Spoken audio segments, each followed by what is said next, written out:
మీ అందరికీ తెలిసిందే 4 రోజుల నుంచి ఫిలిం ఇండస్ట్రీలో అండ్ ఇంకా కొన్ని ప్రైవేట్ సెక్టార్స్ మీద ఇన్కమ్ ట్యాక్స్ సర్చులు జరిగాయి. సో ఈ సర్చుల విచిత్రం ఏంటంటే మీడియా వాళ్ళందరూ ఛానల్స్లో కానీ సోషల్ మీడియాలో కానీ నేను సెలబ్రిటీని కాబట్టి ఎన్నో సర్చులు జరుగుతున్నా సో నా న్యూసే మీకు క్యూరియాసిటీ ఉంది కాబట్టి మీడియాకి కానీ మీ మీడియా ద్వారా సొసైటీకి కానీ సో దానికి మీరు ఎంత ఫోకస్ చేస్తున్నారో 4 రోజుల నుంచి మీడియా ద్వారా చూస్తూనే ఉన్నాం. సో అందుకే మీ క్యూరియాసిటీకి దీనికి 4 రోజుల నుంచి ఏమి జరిగింది అనేది చెప్పాల్సిన అవసరం ఉందని మీ అందరినీ పిలవడం జరిగింది. లేకుంటే తెలిసింది తెలియని ఏదేదో న్యూస్లు వేసుకుంటూ 4 రోజుల నుంచి హైలైట్ చేస్తూ ఉన్నారు. ఇన్కమ్ ట్యాక్స్ సర్చ్ అనేది మాకు 2008లో ఒకసారి జరిగింది. అంటే దాదాపు 16 సంవత్సరాల తర్వాత ఈ సర్చ్ జరిగింది. మధ్యలో 3 times సర్వేస్ ఉన్నాయి. సర్వేస్ అంటే అకౌంట్ ఆఫ్ బుక్స్ అనేది చూస్తారు. సో ఈ సర్చ్ అనేది ప్రాసెస్, వ్యాపారాలు చేస్తున్నప్పుడు ఇన్కమ్ ట్యాక్స్ చేయాల్సిన ప్రాసెస్. అలాగే మా మీద కానీ అదర్ వేరే ప్రొడక్షన్ హౌజెస్ మీద కానీ ఫైనాన్సర్స్ మీద కానీ నిన్న సర్చెస్ అన్నీ ఉన్నాయి. పోతే మా దగ్గరకు వస్తే మా కుటుంబం మీద ఏదైతే ఆఫీసు ప్లేస్ ఉందో ఆఫీస్ దగ్గర ఈ సర్చులు జరిగాయి.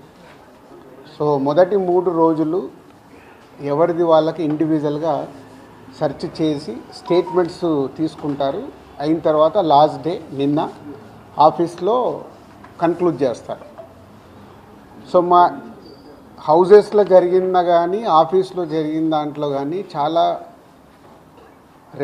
రిపీటెడ్గా వేసిన కొన్ని ఛానల్స్లో కానీ సోషల్ మీడియాలో కానీ ఇంత డబ్బు దొరికింది, ఇంత డాక్యుమెంట్స్ దొరికాయి, అది దొరికింది అనేది కొన్ని హైలైట్ చేశారు. ఎక్కడ కూడా మా దగ్గర డబ్బు కానీ డాక్యుమెంట్స్ కానీ ఐడెంటిఫై కానీ మా దగ్గర నుంచి వాళ్ళు తీసుకున్నది కానీ లేదు.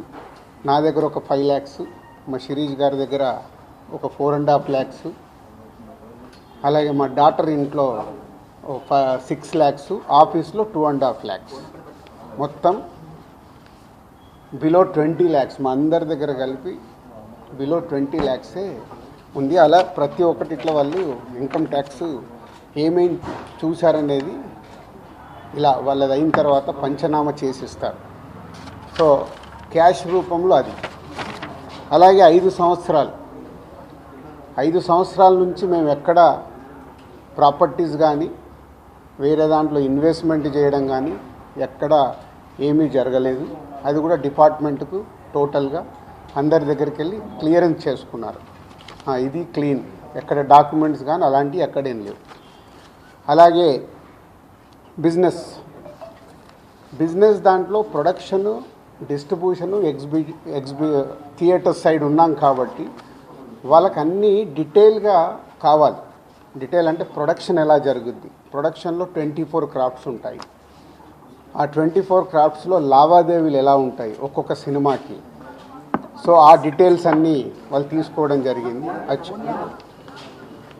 అలాగే డిస్ట్రిబ్యూషన్ సైడ్ ఎలా ఉంటుంది, ఎగ్జిబిషన్ సైడు ఎలా ఉంటుంది అనేది వాళ్ళన్ని డీటెయిల్స్ అడుగుతూ అందరి దగ్గర తీసుకొని ఫైనల్గా నా దగ్గర నిన్న ఇవన్నిటిని ఎవరెవరు ఏమేమి స్టేట్మెంట్లు ఇచ్చారు, ఏముంది అనేది ఫైనల్ నాతో నిన్న కన్క్లూడ్ చేశారు. డిపార్ట్మెంటే ఆశ్చర్యపోయింది. అంటే ఇంత దిల్రాజు గారిని మేము ఏదో ఎక్స్పెక్ట్ చేసాం, అలా ఉంటుంది ఇలా ఉంటుంది అని సెర్చ్ జరిగేటప్పుడు దే ఆర్ వెరీ హ్యాపీ. వాళ్ళకు మాకు జరిగిన కోఆపరేషన్లో కానీ దాంట్లో కానీ they are very happy department. ఫర్దర్గా ఆడిటర్స్ డిపార్ట్మెంట్ ఉన్నదాని మీద వాళ్ళు క్లారిటీ చేసుకుంటారు. అన్ని బుక్స్ ఆఫ్ అకౌంట్స్ కరెక్ట్గా ఉన్నాయా, ఇవేమున్నాయి లాస్ట్ 5 years అని అవన్నీ వాళ్ళు చేసుకొని కన్క్లూడ్ చేస్తారు. ఇదైపోతే మా మదర్ది, అమ్మకి 19th రోజు కాఫ్ కోల్డ్ ఎక్కువైంది.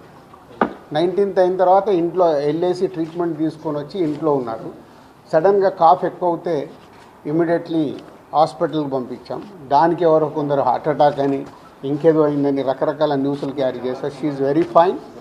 జస్ట్ 2 రోజులు షీఈ్ 81 ఏజ్. 2 రోజులు హాస్పిటల్లో ఉండి ఇప్పుడు డిశ్చార్జ్ అయ్యి వస్తున్నారు. She's very normal. Lungs infection కొంచెం పెరగడం వల్లే కాఫ్ వచ్చింది. దానికి ట్రీట్మెంట్ తీసుకొని వస్తున్నారు. సో దయచేసి నేను మీడియా వారిని 4 రోజులు జరిగింది కానీ ఇది కానీ మీకు తెలిసిందో తెలియందో హైలైట్ చేసుకుంటే వేయకండి. నేను ఎప్పుడు రిక్వెస్ట్ చేస్తుంటాను. అంటే ఇప్పుడు నా మీద మీకు ఎంత క్యూరియాసిటీ ఉంటుందో ఒక సెలబ్రిటీగా, అలాగే చాలామందికి అది ఉంటుంది. తప్పుడు న్యూస్ వెళ్ళినప్పుడు అక్కడ వాళ్ళకి ఇటు మాకు తెలిసిన కుటుంబాలు కానీ ఇష్టపడే వాళ్ళు కానీ తప్పు న్యూస్లు వెళ్తాయి. దయచేసి మళ్ళీ నేను ఎప్పుడు చెప్పేదే మళ్ళీ చెప్తున్నాను, తప్పుడు న్యూస్ని బయటికి తీసుకెళ్ళకండి. Okay, thank you. ఎందుకు చేస్తారయ్యా?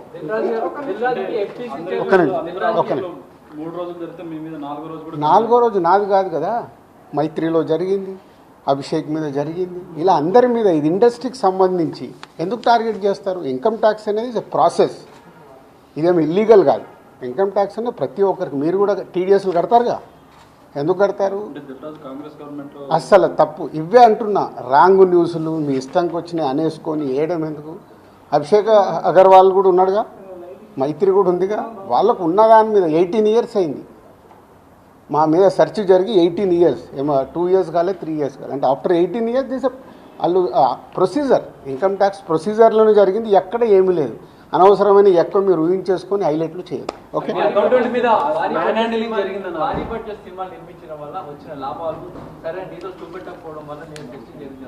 నా దగ్గర కాదండి, మొత్తం జరిగితే మళ్ళీ మీ దగ్గర అంటారేంటి?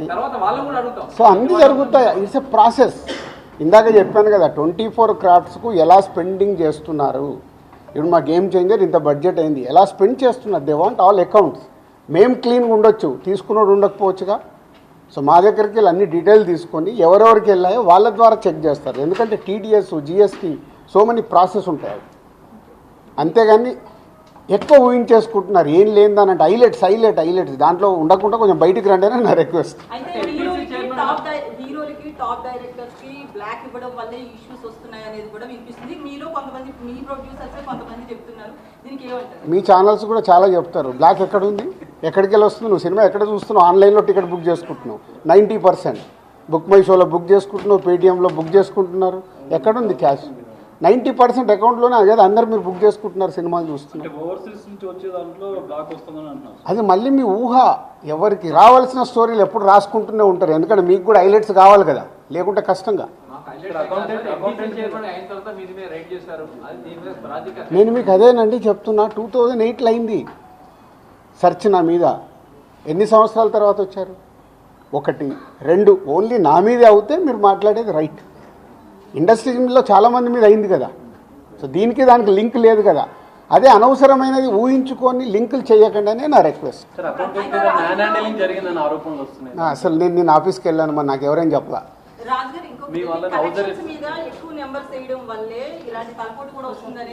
అది మొత్తం ఇండస్ట్రీ అంతా కలిపి మాట్లాడతాం. అది నేను ఇండివిజువల్గా మాట్లాడకూడదు. అలాంటి ఏదైనా ఉంటే కరెక్ట్ చేయాల్సిందే. ఇండస్ట్రీ తరఫున కరెక్ట్ చేయాలి. 22 నుంచి మీరు ఐటీ ఫైల్స్ చేశారా సార్? ఎవ్రీ ఇయర్ ఉంటుంది. 22 నుంచి అంటే ఎవ్రీ ఇయర్ ఉంటుంది. అదే 22, 23 వరకు అసెస్మెంట్స్ అయిపోయాయి. 30% స్లాబ్లోకి ఎంటర్ అయ్యారు కదా, దానికి సంబంధించి కూడా క్లియర్ ఉందా? ఏంటది? ₹1,00,00,000 దాటితే ఐటీ అన్నదాన్ని మీరు ఎక్కడున్నారండి బాబు? నా కంపెనీ టర్న్ ఓవర్ అంతా 30% గురించి మాట్లాడుతాను. హైలైట్ టర్న్ ఓవర్ నా కంపెనీది. ఎప్పుడో 2008లోనే నా సర్వే అయిందంటే అప్పుడే ఎంటర్ అవుతుంది కదా, అవుద్ది.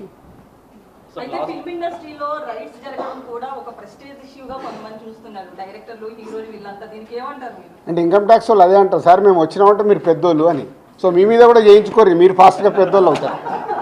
సార్ మీ సిబ్బందిని కూడా హౌస్ అరెస్ట్ చేశారన్న అది న్యాచురల్. అంటే హౌస్ అరెస్ట్ అంటే ఇప్పుడు నేనున్నాను 3 రోజులు, మేము వీడియోలు తీస్తున్నాను, నేను ఎక్కడికైనా వాకింగ్ చేస్తాను, బయటికి వెళ్ళనివ్వరు.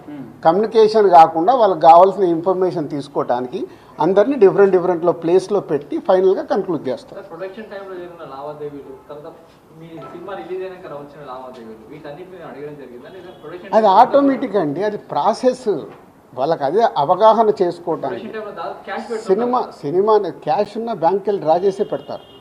సో వాళ్ళకి డౌట్స్ ఉంటాయి. డౌట్స్ ఉన్నప్పుడు క్లారిఫై చేయాల్సిన రెస్పాన్సిబిలిటీ మాదే కదా.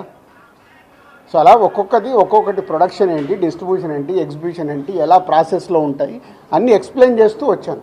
ఇప్పుడు మీ దగ్గర 5 lakhs రూపీస్ అని అన్నారు, శిరీష్ గారి దగ్గర 4.5, at the same time Hanshitha గారి ఇంట్లో ఎంత స్వాధీనం చేశారు? 6.5 lakhs.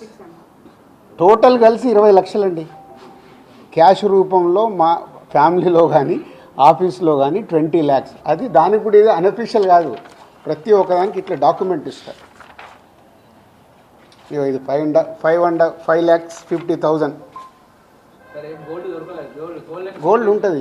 ఏ లిమిట్లో ఉండాలో ఆ గోల్డ్ కూడా ఉంది అందరిది. యాజ్ పర్ రూల్ ప్రకారం ఎవరి దగ్గర ఎంత ఉండాలో అంతే ఉంది. అంటే మెయింటైన్ చేశారు సార్. మెయింటైన్ అంటే మేము రెస్పాన్సిబుల్ పర్సన్ కదా, ఏది మేము తప్పులో ఉండకూడదు. అంటే రైట్స్ జరగడం కూడా మీరు ఎంత క్లీన్గా ఉన్నారనేది తెలుస్తుంది కదా. ఇగో నా వైఫ్ 77 లక్షలు. సో ప్రతి ఒక్కటి ఇట్లా ఇస్తారు వాళ్ళు డాక్యుమెంట్, పంచనామా చేసి ఇచ్చేసి వెళ్తారు. అందరికి క్లీన్గా ఉంది.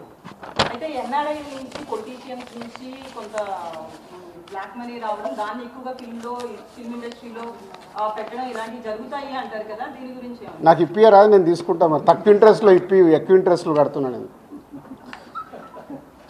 సంక్రాంతికి వస్తున్నాం సినిమా మీద ఏపీ హైకోర్టులో ఒక పిటిషన్ ఉంది. అవన్నీ జరుగుతూనే ఉంటాయి. ఎంతసేపు నెగిటివ్ పాజిటివ్ మాట్లాడు, అవన్నీ ప్రాసెస్లో జరుగుతుంటాయి. ఎందుకు వేశారు, ఏది ఆగదుగా, ప్రాసెస్ అది జరుగుతుంటుంది. ఓకే, ఏం చెప్పాలి, అయిపోయింది, మొత్తం తీసుకున్నారు. థర్డ్ రోజు వచ్చి కలవమన్నారు. ఈ లోపల చెక్ చేసుకుంటారు, ఆడిటర్ వెళ్ళి మాట్లాడతాడు. థర్డ్ రోజు వెళ్ళి నేను కలుస్తాను. నెక్స్ట్ అయిపోయింది కదా, చెప్పినా కదా మొన్నే 2025 స్టార్ట్ అని. సంక్రాంతి వస్తున్నాం, స్టార్ట్ అయింది కదా. ఎలా సూపర్ హిట్లు కొట్టాలనేది మన పని, అదే మొదలు పెడతాం.